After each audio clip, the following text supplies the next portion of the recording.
दुनिया की पहली घड़ी में टाइम कैसे सेट किया गया होगा और कीबोर्ड में स्पेस का बटन सबसे बड़ा क्यों होता है एंड हेडफोन का ज़्यादा इस्तेमाल करने से क्या होगा। तो ऐसे ही मज़ेदार और इंटरेस्टिंग फैक्ट के लिए वीडियो को एंड तक देखें। नंबर 1, दुनिया की पहली घड़ी में टाइम कैसे सेट किया गया होगा। दोस्तों, हजारों साल पहले घड़ी की ज़रूरत किसी को नहीं थी। सूरज के उगने के साथ या फिर मुर्गे की आवाज़ सुनकर लोग अपने दिन की शुरुआत करते थे और शाम होते ही अपने घर खाना खाने चले जाते थे और रात को आराम करते थे।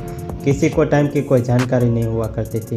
धूल से चलने वाली घड़ी हो या फिर वाटर क्लॉक हो, वो समय तो बता देते थे पर उससे एग्जैक्ट टाइम का पता नहीं लग पाता था। उसके बाद एक साइंटिस्ट जिसका नाम पीटर हैंडलिन है, उसने दुनिया में सबसे पहली सुई वाली घड़ी यानी हम जिसको एनालॉग क्लॉक कहते हैं उसका आविष्कार किया, जो आज तक हम लोग उसको यूज करते हैं। लेकिन आप सोच रहे हैं कि आखिर सबसे पहले एनालॉग वाली घड़ी में टाइम कैसे मिलाया गया होगा। तो दोस्तों, समय है जो दुनिया के अलग अलग जगह पर अलग अलग होता है, यानी कि जो समय है वो कोई ऑब्जेक्टिव चीज़ नहीं है, वो एक रिलेटिव चीज़ है। हम दुनिया में कौन सी जगह पर है टाइम उस पर निर्भर करता है।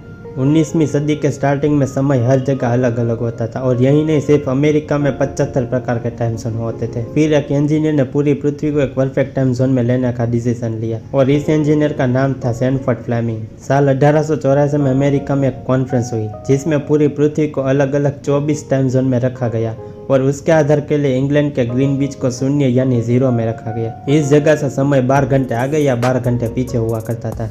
इसीलिए आज हम इसी टाइम जोन को फॉलो करते हैं और ग्रीनविच के मेन समय से 5.5 घंटे आगे वाले समय को हम अपना समय मानते हैं। इसीलिए सबसे पहली घड़ी में टाइम कैसे मिलाया गया होगा इसका कोई आधार ही नहीं है। इसलिए सबसे पहली घड़ी जिसने बनाई है वो अपने हिसाब से उसमें समय को मिलाता था। नंबर 2, आपने सोचा है कि आखिर पावर बटन पर यह साइन क्यों होती है। चाहे टीवी हो या मोबाइल, कोई भी इलेक्ट्रिक या मैकेनिक चीज़ हो जिसमें आपने पावर बटन देखा होगा, यानी तक कि छोटे बच्चों के जो पावर से चलने वाले टॉयज हो उसमें भी पावर बटन आते हैं, क्योंकि मानव द्वारा बनाए गए सभी यंत्र को पावर बटन की मदद से ही आप उसको चालू या बंद कर सकते हो। और इसी पावर बटन में एक सिंबल आता है जो बिल्कुल इसी तरह का दिखता है। पर क्या आपको पता है कि पावर बटन में यह मार्क क्यों दिया जाता है। ज़्यादातर यह मार्क ग्राउंड के ऊपर एक लाइन के रूप में होता है, तो कई स्विच में यह लाइन और राउंड एक दूसरे के ऊपर नीचे होते हैं। दोस्तों, जब मोबाइल या कंप्यूटर पूरी दुनिया में बिकने लगे तो उस वक्त यह सभी यंत्र में इसको चालू या बंद करने के लिए एक सिंबल लगाया गया और इसे ऑन ऑफ का यूनिवर्सल सिंबल घोषित कर दिया गया, क्योंकि जब पहले सभी उपकरण आते थे उसमें ऑन या ऑफ लिखा जाता था। पर दुनिया के कुछ ऐसे देश थे जहाँ के लोगों को अंग्रेजी नहीं आती थी,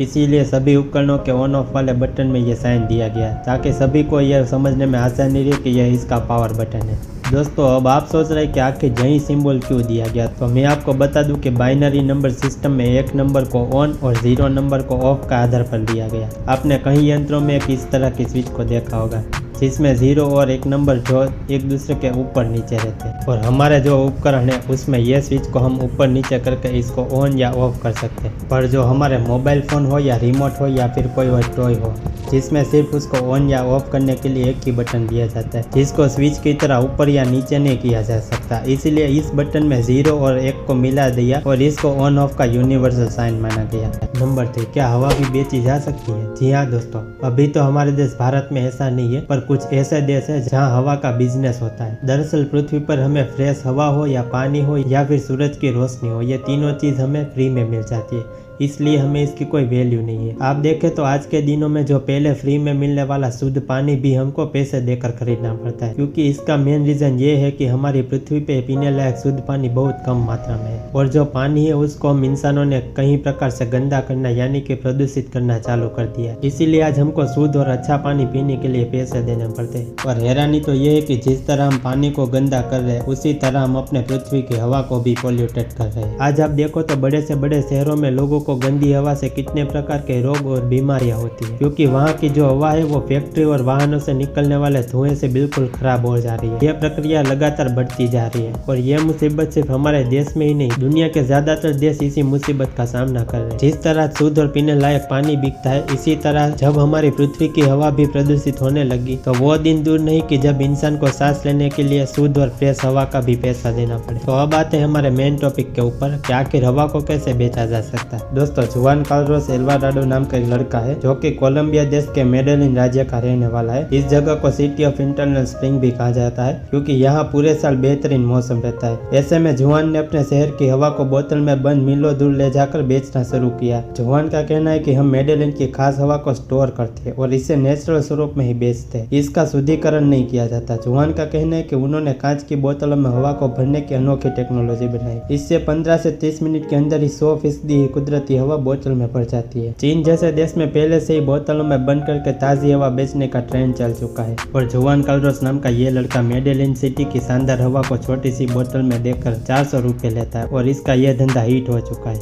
नंबर 4 दोस्तों, क्या आपको पता है कि अगर हम अपनी हैंड्स फ्री या अपने हेडफोन है उसका ज़्यादा टाइम तक यूज़ करते हैं तो क्या होगा। आजकल ईयरफोन और हेडफोन हमारे जीवन का जरूरी हिस्सा बन गए। बाहरी शोर सुनाई ना दे इसलिए लोग हेडफोन का इस्तेमाल करते हैं, लेकिन जब ज़्यादातर लोग मल्टीमीडिया कंटेंट देखने और कई लोग तो ट्रैवलिंग के दौरान म्यूजिक सुनने के लिए हेडफोन का यूज़ करते हैं। एक जाने माने विशेषज्ञ कहते हैं कि कोविड महामारी के दौरान घर से ऑनलाइन क्लासेस और ऑफिस की मीटिंग अटेंड करने वाले लोगों और बच्चों में हेडफोन ईयरफोन का यूज़ काफ़ी बढ़ गया था। देखा गया कि बहुत से लोग ज़्यादा समय तक अपने ईयरफोन या हेडफोन को ऑन रखते हैं, चाहे वो जूम मीटिंग हो या फिर गेम खेलने के लिए। दोस्तों कुछ समय के लिए तो ठीक है, लेकिन अधिक समय तक इनका यूज़ करने से कानों पर बुरा असर पड़ता है। हेडफोन ईयरफोन से आने वाली आवाज़ आपके ईयरड्रम से टकराती है। सबसे गंभीर स्थितियों में ईयरड्रम को स्थायी नुकसान हो सकता है। इसलिए अगर आप आपके ईयरफोन या हेडफोन को ज़्यादा समय तक आपके ईयरलोब में प्लग करके बिताते हो तो यह अच्छा संकेत नहीं है। आइए जानते हैं कि आपके कानों के लिए ईयरफोन और हेडफोन कब और कितने खतरनाक है। जब आप हेडफोन या ईयरफोन का उपयोग कर रहे हो या लंबे समय से म्यूजिक सुन रहे हो तभी आपके कानों के अंदर एक आवाज़ से गूंजने लगती है, कानों में दर्द होने लगता है। ऐसा अक्सर आपके तेज आवाज़ में म्यूजिक सुनने की आदत के कारण होता है। आप शायद जानते नहीं होंगे, लेकिन हेडफोन है वो इलेक्ट्रोमैग्नेटिक वेव्स पैदा करता है। इसीलिए मीटिंग, म्यूजिक या फिर ऑनलाइन क्लासेस के लिए भी ज़्यादा देर तक इसका इस्तेमाल करोगे तो दिमाग पर बहुत बुरा असर पड़ेगा। ईयरफोन के साथ भी यही स्थिति बनती है। इसीलिए हैंड्स फ्री हो या हेडफोन, दोनों का इस्तेमाल करते वक्त अपनी सेहत का ख्याल जरूर रखें। कीबोर्ड में ये स्पेस बटन है वो सबसे बड़ा क्यों होता है। दोस्तों जब भी हमें अपने फ़ोन में कुछ देखना होता है तो हमें उसे देखने के लिए सबसे पहले सर्च करना पड़ता है, और जब भी आप सर्च करते हो तो एक वर्ड लिखने के बाद स्पेस बटन का इस्तेमाल करते हैं। तो आपने कभी स्पेस बटन का इस्तेमाल करते हुए सोचा है कि कीबोर्ड के सारे बटन में सबसे बड़ा स्पेस का बटन क्यों होता है। इसके पीछे का कारण ये है कि हमें कुछ टाइप करते समय हर शब्द के बाद स्पेस बटन दबाने में गैप देना होता है, जिसका मतलब ये है कि हमें स्पेस बटन बार बार दबाना पड़ता है। इसी वजह से इसे बड़ा बनाया जाता है जिससे ये हमारे ध्यान में रहे और हम इसे तुरंत दबा सके। और दूसरा कारण ये होता है कि जो लोग बहुत तेजी से टाइपिंग करते हैं उन्हें बार बार स्पेस बटन दबाने की जरूरत पड़ती है। इसीलिए इसे बड़ा और लंबा बनाया जाता है ताकि किसी को टाइपिंग करते समय दिक्कत ना आए।